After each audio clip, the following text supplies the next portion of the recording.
Welcome, world, to Life, Love, and Wellness Global, a worldwide wellness movement. I am Reverend Sandy Rogers, and as the creator of this historic event, it is my pleasure to welcome you. We come together to bring you this historic event. We have practitioners, holistic practitioners, we have medical doctors, we have spiritual individuals. This event is so lovingly dedicated to my mother, Mrs. Barbara Dean Brown. And my mother taught me like 40 plus years ago about the importance and the meaning behind herbs. And she would always say, we don't know what they putting in those pills, so you better not, get hooked on prescription drugs. And so we listened to Mom, but not all of us paid attention. My sister, bless her heart, was diagnosed recently thereafter with asthma, and she was prescribed prednisone, which is a very powerful steroid. And my sister actually got hooked on steroids like someone out on the street kind of hooked, like on heroin or crack or something like that. And so my mom and my sister are both on the other side, living in the other dimension, but they're upholding me, and this is dedicated to their memory. So we don't want to come and make you change your mind about what you're doing. We just want to provide information to you, something different, so that you have options to choose from, so that you're not stuck.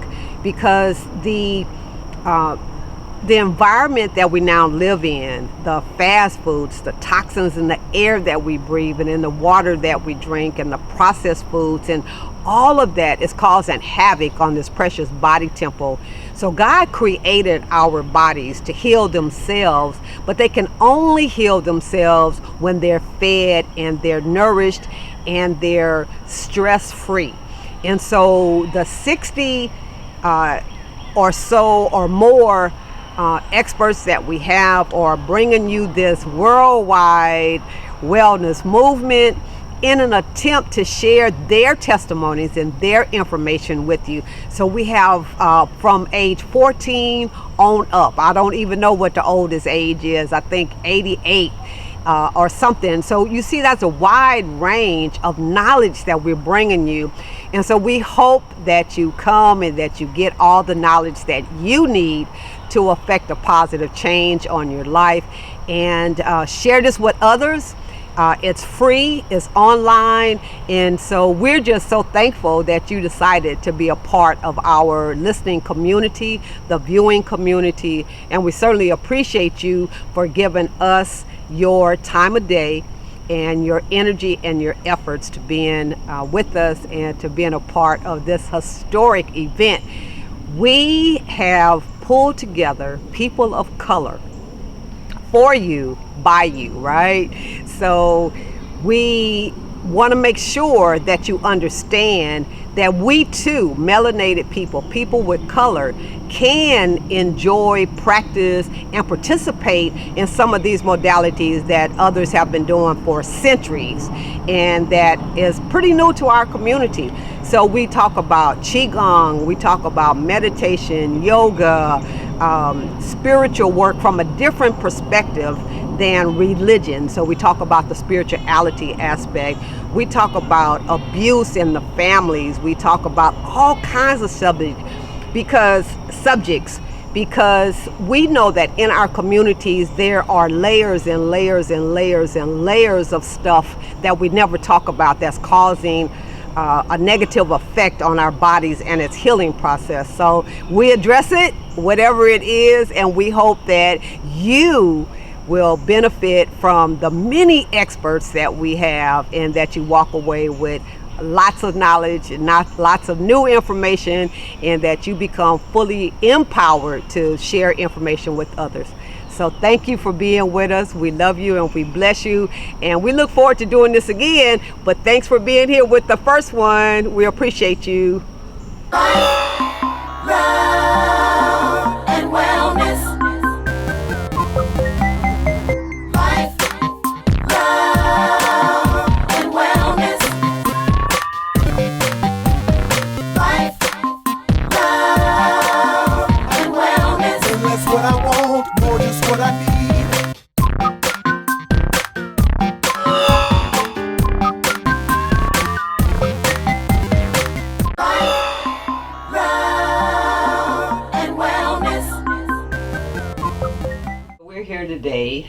with Life, Love, and Wellness Global, a worldwide wellness movement. And we have the honor and the pleasure of interviewing Dr. Khadijah Askari in her office, in her beautifulness.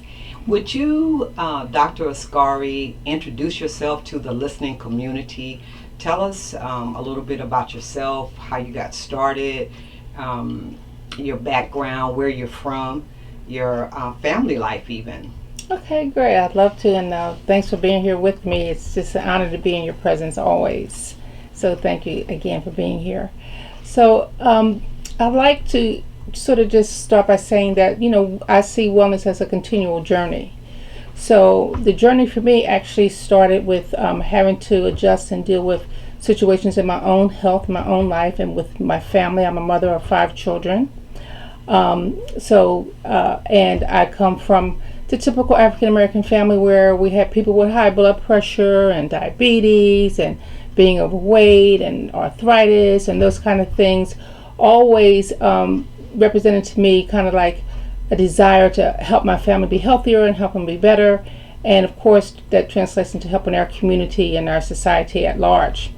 The interesting thing is that most of the women in our family are like pretty healthy and have a history of longevity. I just buried my aunt who was 99, and a couple of years ago we had an aunt who reached 92, and they were all active and walking and jumping and would challenge you to a race any day of the week, those kinds of things.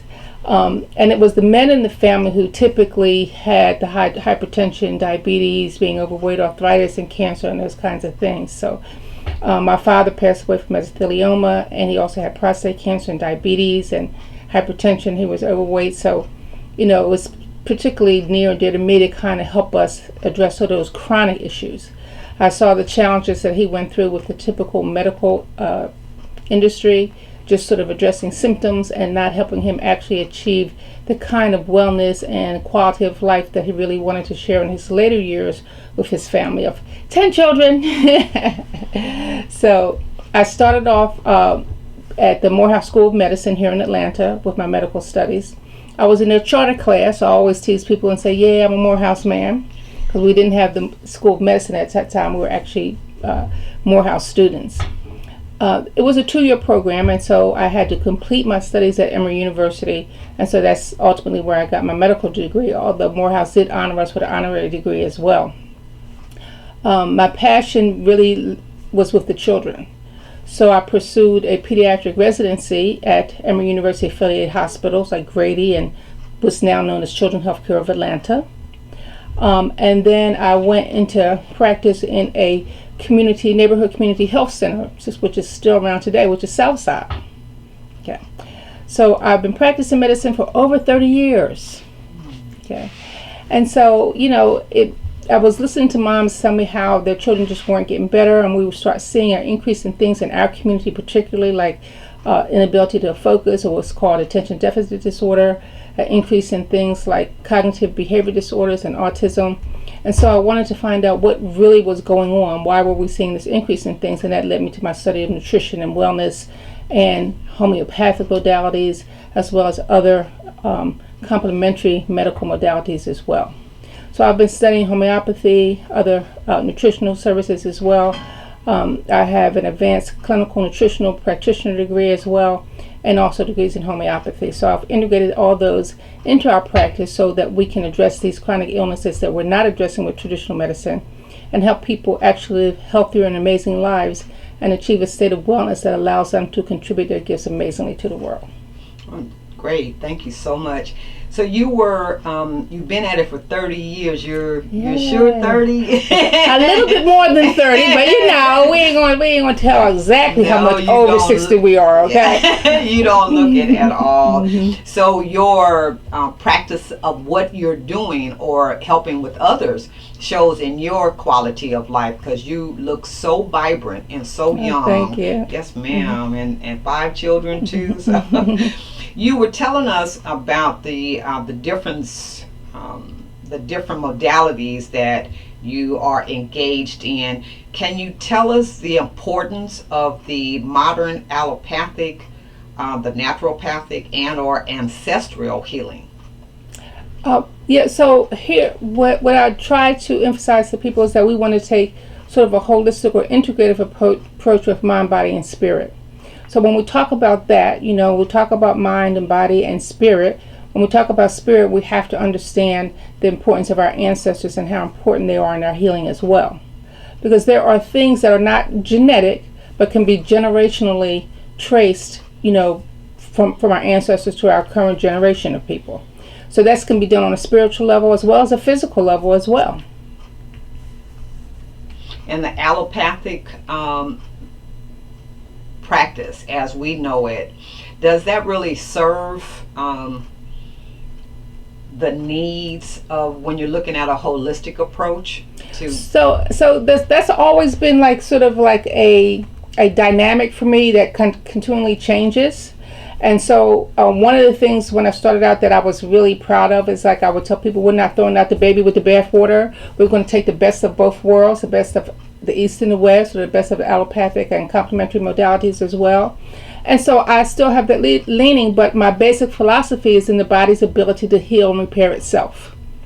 And if we can catch the children early enough and give their body what it needs to continually make healthier and healthier cells and achieve its full potential, meaning what? Nutrition, whole foods, and avoiding the things that sort of stress or bother the body, toxic things that's in our environment, whether it's the lotion that they're using, soap powder, things that we're breathing in the air, the fluoride in the water. If we can minimize those kind of things and improve the fuel that the body needs to heal and repair itself and make healthier and healthier cells, we can avoid a lot of the things that we quote unquote don't want to throw away the baby with the bathwater kind of stuff. So you can avoid the need to have an antibiotic shot, or you can avoid the need to have an asthma treatment, and hopefully you can avoid the need to have surgery and those kinds of things. Some acute things are unavoidable. Somebody breaks a leg, unless we go over to the motherland and get the people who know how to do that kind of healing, we have to go to the orthopedics or to the emergency room and get a cast set and those kind of things. But we still can incorporate things that help the body heal and repair itself.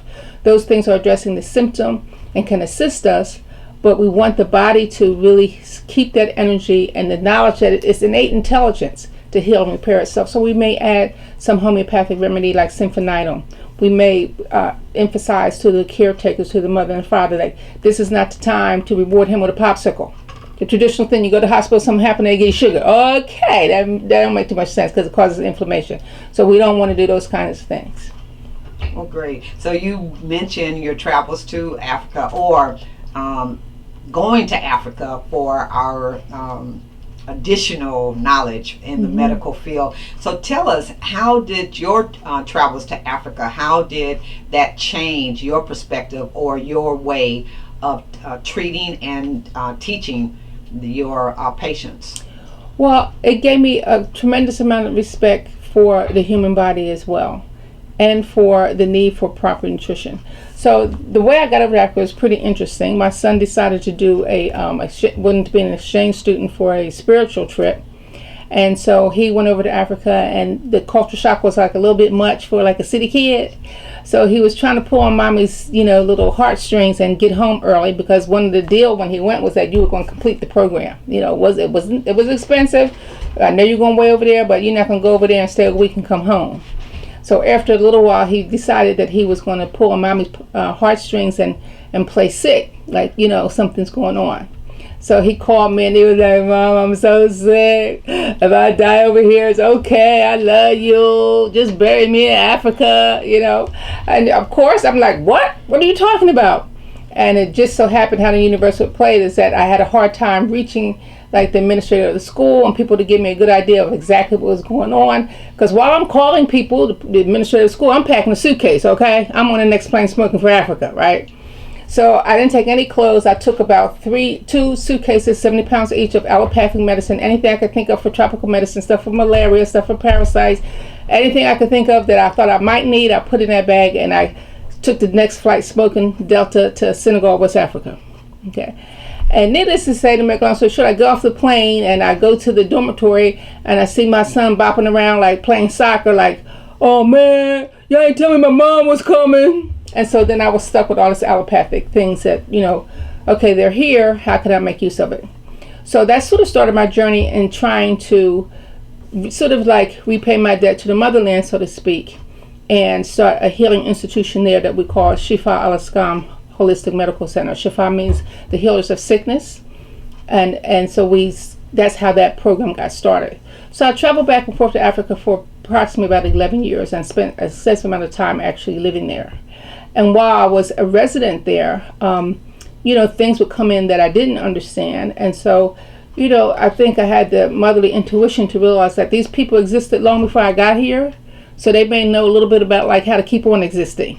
So I would say like, well, what do y'all usually do with this? I don't have the medicine for this. What do y'all usually do for this? And so we got into the mode of really collaborating with traditional healers and herbal healers and things there. And so we brought things to the table like how to clean up some of these herbal remedies. And they definitely share with us their knowledge of things that can help us with the body's ability to heal, repair itself. Things like neem oil, things like moringa, indigenous to the African continent, and those kind of things. My passion is the kids. That's me. Even through med school, I was known as the mother. So the kids I love children. They just sort of tug at my heart. That's my spirit. They touch my inner child, and I love my inner child to play. And so I end up being a pediatrician. But with this knowledge of integrative health, with homeopathy and design clinical nutritional programs and nutrition response testing, we were able to address the needs of everybody. Because what I found out is that if I just, particularly here in America, or really anywhere, just focus on the mother, then it was difficult for them to implement the kind of plans that I was recommending, the design clinical nutritional programs, because they didn't have firsthand knowledge of how that would improve their child's health. So when I incorporated the mother into that program and she could experience, wow, this is really working, then there was more zeal and more commitment to continue the program with the children. And of course, they're going to bring daddy in and mommy and grandma in and everybody else in, because that's how we are. We want our whole family to be well and healthy. We want our whole community to be well and healthy as mothers. Well, that's great. So the children is the catalyst to bringing everybody together. It was. Yeah, that's great. That's great. Very wise of you to be able to figure that out.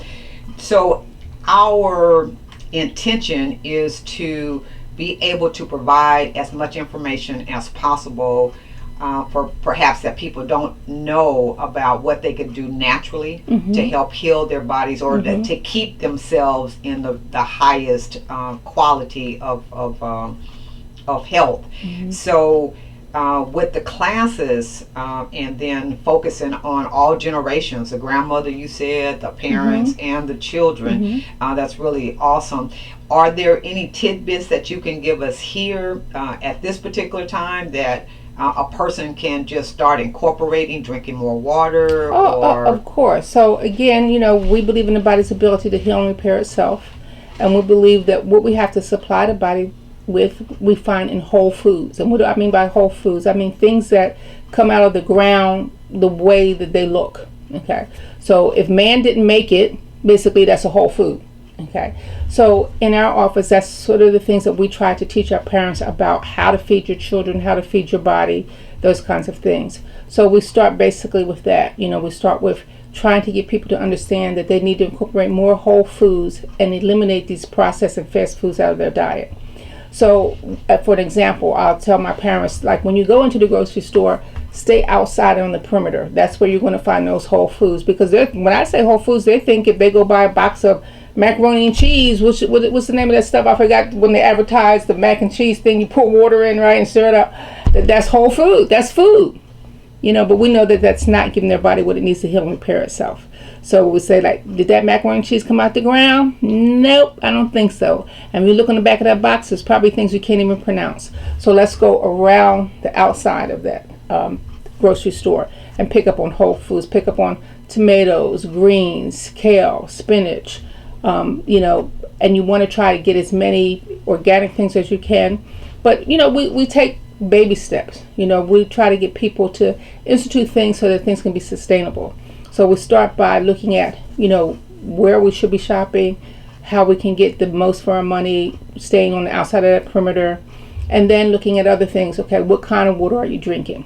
If you can get any kind of filter for your water, that's going to be a plus. You don't have to go out and spend $10,000 for an expensive filtration system, but you do want to do some kind of filtration system.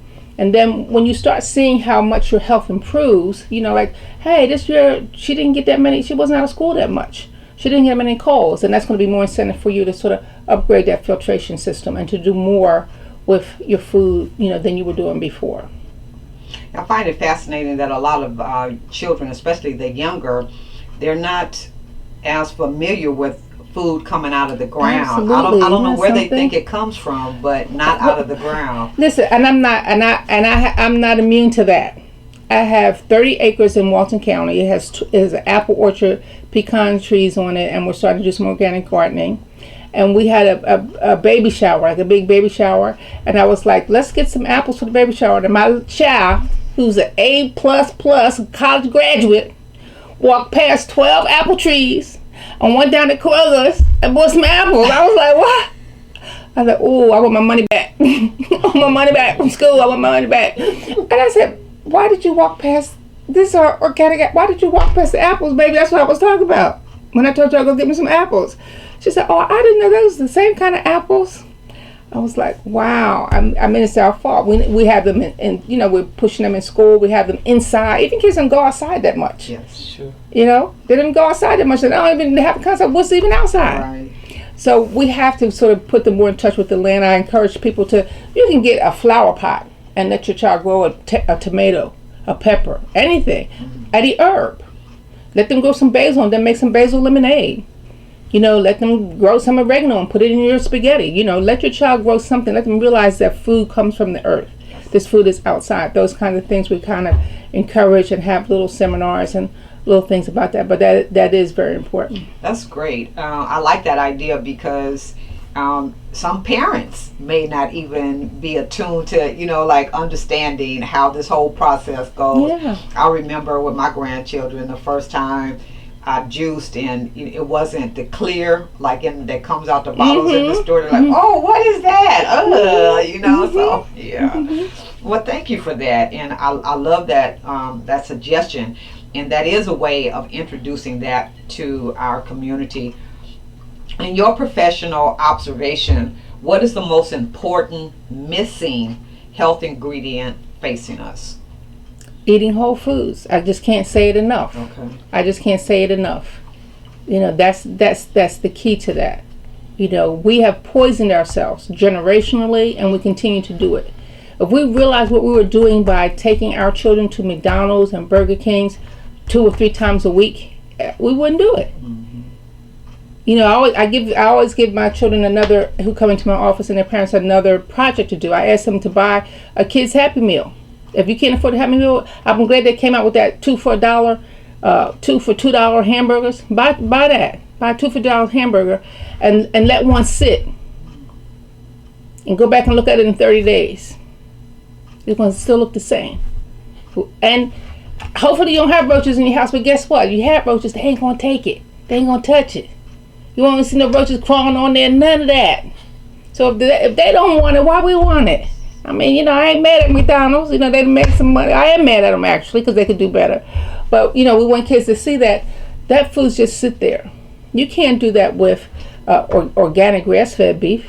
The China studies, stuff like that. There's Dr. Royal Lee. There's a lot of studies, Dr. Layla Africa. There's a lot of studies that have shown that these processed foods, the effect they have on us. And how they came about was when people came across environments that didn't have access to those foods, they noticed that, hey, these people are pretty healthy. They living to be 190 years old.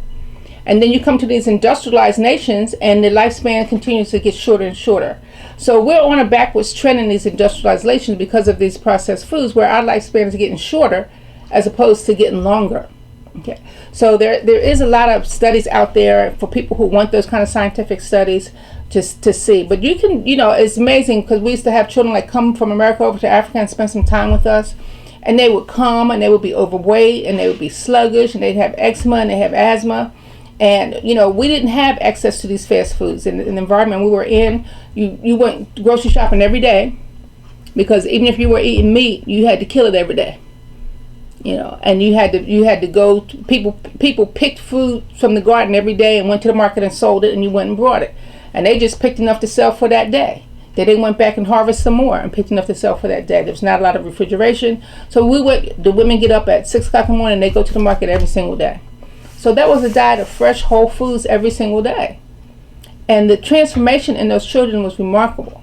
I had one situation when the little boy came over. He was at least, 50 pounds overweight, sluggish, brain fog, off the chart in terms of his ability to focus and his behavior, and kind of like that's why he was sent, because he was getting expelled from schools and things like that. His mom came to see him in 3 months' time. I took that child to the airport with me. She didn't recognize her own child. She rode back with him, and the trip was like 3 hours. We get out the car, and she says, "When I'm gonna see my son?" I said, "You have to be kidding me. He's been sitting with you for 3 hours." Amazing. The transformation in his spirit, in his behavior, and physically was so phenomenal to her. It didn't even click in. Wow. It didn't even click in. So there's definitely a lot of studies that show what these foods are doing to us, and even locally there's DVDs like Food Matters or Supersize It that show how these foods are affecting our health. So we have to get them out of our diet. Do you think there's additional harm that they will do as well, with the genetically modified vegetables that is so prevalent on the market right now, because they're not required, those companies are not required to say what they've been attached to or made it with, right? Yeah, it definitely is very alarming and frightening just to think about actually what's happening. Because when you think about something that's genetically modified, what that means is that they have actually taken certain genes from other species, whether it's from viruses, bacteria, animals like monkeys, and they splice it in, they mix it in with the seeds of these foods so that, quote unquote, they can grow faster, or they can avoid a fungus, or, so in the end, so they can make more money faster. And so when you ingest that, it's almost like being a cannibal. You're eating the genes from these other species. So what do we think is going to happen? How do we think that's going to work out okay? I don't know. I do know that the children are acting out more. And children to be in a brain fog is just really something. Yeah, that you would not expect for a young person to keep up with where they are and what they're doing and be actively involved in that. Yeah, it's frightening. And there are studies down that show that these genetically modified foods are linked to particularly some childhood cancers, particularly the most common childhood cancer, which is a form of leukemia. Right. We must be about the business of educating each other. Yeah. And you could just think about yourself when you were younger, and we were getting whole foods. My father had a garden, and even I can tell the difference between the taste of the tomatoes that came out of his garden to the tomatoes that even I buy whole, that's supposed to be whole food from the grocery store. It's not even the same. I don't remember tasting a tomato like I tasted when I was growing up, because we always got ours right out of the garden. And I would eat it almost like it was fruit, because it's flowering plant, so it really is a fruit, right? And I would eat it like that. I would cut it, and when I got older, I might put a little salt on it. But when we were little, we would be playing, and we run up there and grab one, and we sneaking something, just like kids sneak candy today. I remember actually sneaking tomatoes, and I would eat them like I was eating a peach or a pear. It was just that good. And I can't, even the ones that are grown and, because they're forced to be spraying them so they can ship them here, they coming from California, they're here, it's still not the same. So we have to actually really get back to taking back our food and growing our own food. You brought up a good point with the food being transported from different states here. How important is it to eat locally grown? Well, it just makes sense, right? It's really important, because for them to transport that food from Mexico or California, they're going to have to do something to preserve it. And preservatives is one of the leading causes of allergies in kids. Okay, and they spray it with strange kind of stuff. Like I tell you, I'm not proud of this. I was pulling up the Wendy's. I had my little Frosty moment there, and I'm sitting there, waiting to get this little dollar Frosty, right? That I hadn't been getting anyway. and a truck pulls up that has Wendy's lettuce. So I'm looking at the truck, and it's not a refrigerated truck.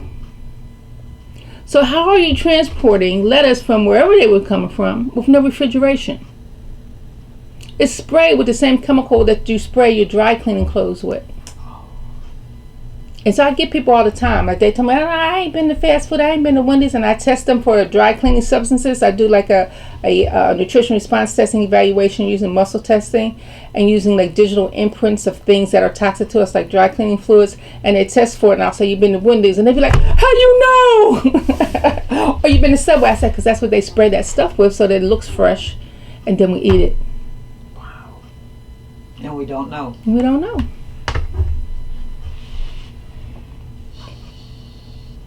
You are revered as the people's physician because of your compassion for the well-being of the entire human tribe.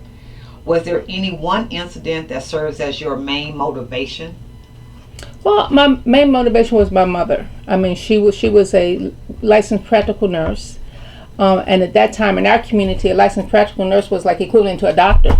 Because you couldn't afford to go to the doctors, and that sometimes the racism kept you from going to the doctors, and so people would knock on our doors any time of the night, telling my mom what was going on, this emergency came up, or what they should do about this, and she never turned anybody away, and she never seemed upset about having to give of herself or be taken away from her family. She just gave. In fact, she always shared to her one of her favorite verses was the verse in the Bible about charity. And she would always share to me, what she loved about Shakespeare was what he said about the quality of mercy not being strained, but just it drops like rain, blessing those who give and those who get. So she was my main inspiration, Yokobuk. Yokobuk is a Senegalese word that I learned because they don't have a word in the Senegalese language for you're welcome. So when you say thank you, they say Yokobuk. And Yokobuk means this is what we're supposed to do. This is our tradition. This is what we need to do. This is what we're supposed to do. So Yokobuk. Well, thank you for teaching us that too. So, Dr. Askari, you have a world audience here with this project.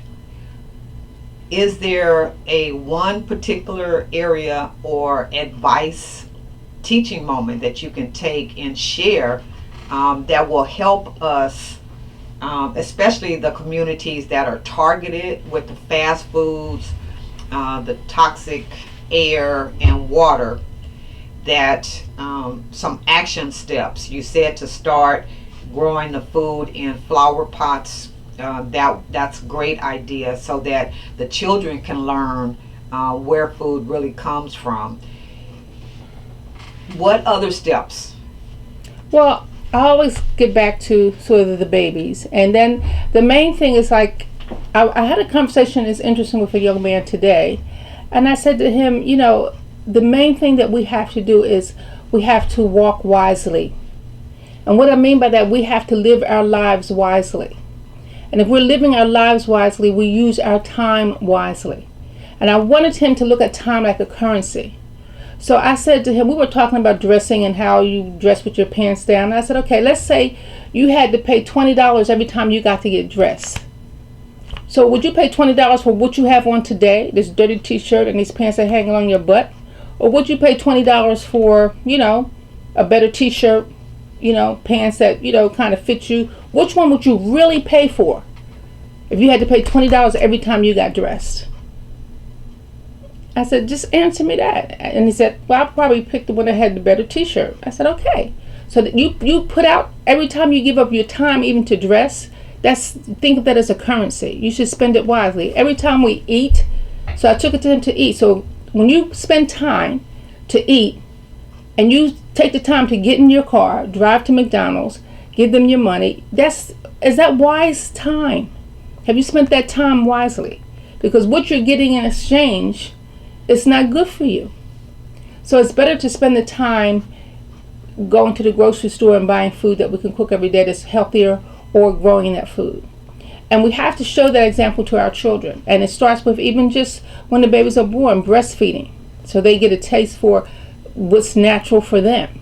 Because we don't really the things that we're putting in our bodies when we use these formulas, and sometimes that may be unavoidable for some reason, but most of the time most people can breastfeed or go to a breastfeeding bank or partner up with someone else who's nursing, so that we're not starting to introduce this concept of having to crave these sort of foreign foods in our body. A lot of times I would have patients come to me and say, this is a 2-year-old, oh, he won't eat nothing but chicken McNuggets.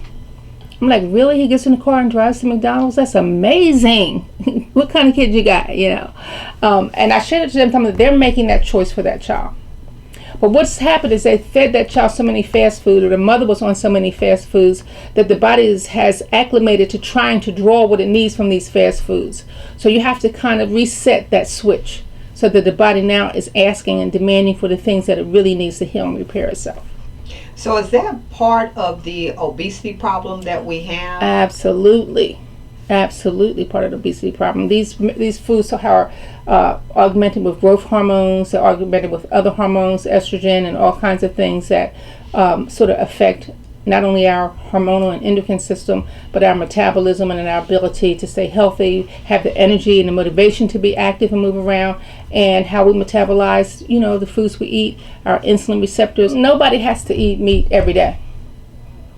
And, you know, we want to start getting to, so sometimes I tell my parents, just pick one day a week that's just a vegetarian day for you. So if you're used to eating meat for breakfast, meat for lunch, meat for dinner, you know, that's sort of that person, sort of, they develop sort of that habit, because, you know, there's good marketing for those kind of things. And so so we have to do some reverse marketing. So we'll say, okay, so I used to tell them, pick one day a week that's a vegetarian day.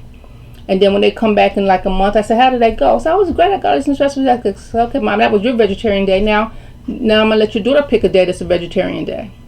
So we get them to see that you don't have to eat meat every day, and you'll have more energy and you'll feel healthier, and get them on the concept of having these whole foods. And look, that allows us to control our food better too. You know, it's a lot harder to raise a cow, because tell me I've done it, than it is to plant tomatoes and corn and those kinds of things.